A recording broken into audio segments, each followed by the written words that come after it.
ডাল দিয়ে পালং শাক করব, তার জন্য কীভাবে করছি দেখো, সেটা আবার তোমাদের সাথে আমি শেয়ার করে নিলাম। চলো দেখে নিই। দেখো, কলাইয়ের ডাল করব আজকে আবার পালং শাক দিয়ে। তার জন্য দুটো কচি কচি 2 আঁটি পালং শাক নিয়ে নিয়েছি আমি। আর এদিকে কলাইয়ের ডাল তো আমার গ্রাম থেকে নেওয়া, দেশ থেকে নিয়ে আনা আছে, আমার ভাইপো বউ দিয়েছে। তো সেই ডালটা আমাকে ধোয়ার কোনো দরকার পড়েনি, ধোয়া বাছা ওদের রেডি করাই ছিল। সেটাতে আমি খালি জল দিয়ে দিলাম, আর তার মধ্যে কয়েকটা কাঁচা লঙ্কা, ছাঁচি পেঁয়াজও দেশ থেকে ভাইপো বউরা দিয়েছে, আর রসুন, আদা গ্রেট করা আছে, আর নুন আর সর্ষের অল্প একটু সর্ষের তেল দিয়ে আমি সেদ্ধ বসিয়ে দেবো। আমি কিন্তু এই মুহূর্তে কোনো হলুদ দিচ্ছি না। পালং শাকগুলো এইভাবে মিহি করে কুচিয়ে নেব, কুচিয়ে ধুয়ে নেব। দেখো, নিজে থেকে ভাবটা ছেড়ে গেছে। এবার আমি প্রেসারটা খুলে দেখে নেব।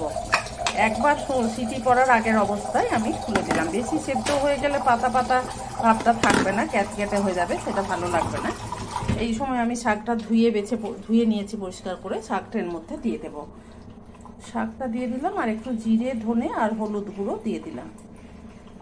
আর একটা সিটি আমি দিয়ে নেব। এবার কিন্তু একটা সিটি দিয়ে নেব। এদিকে একটা পাত্র বসিয়ে দিলাম, পাত্র আমি ফোড়ন দেব। তাতে পরিমাণ মতো সর্ষের তেল দিলাম, আগে একটু দিয়েছি আর এখন অল্প একটু করে দিলাম। দেখো, আবার স্বাভাবিকভাবে ভাব ছেড়ে গেছে, আমি তাকে তুলে নিচ্ছি। এই যে পাতা পাতা হয়ে এসছে। ডাল ঘুটনি দিয়ে আবার একটু ভেজে নেব, ভালো করে ডাল ঘুটনি দিয়ে ঘুটে নেব। একটু না, ভালো করেই ঘুটে নিতে হবে। এই যে এইভাবে ভালো করে ফুটে নিতে হবে।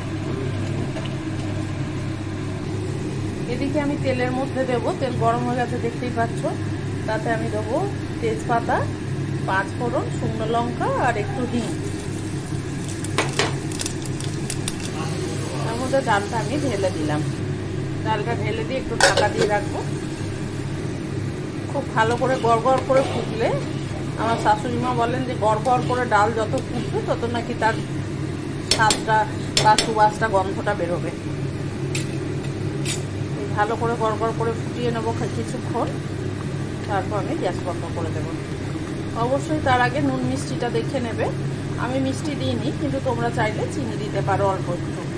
দেখো, 2-3 মিনিট ভালো করে ফুটে গেছে। এই সময় আমি গ্যাস বন্ধ করে দেবো না, গ্যাস বন্ধ করে ঢাকা দিয়ে দেবো। তোমরা চাইলে গরম মশলা দিতে পারো, আমি যেহেতু হিং দিয়েছি আর গরম মশলা দিলাম না। আমি ভাতের সাথে দিয়ে দিলাম।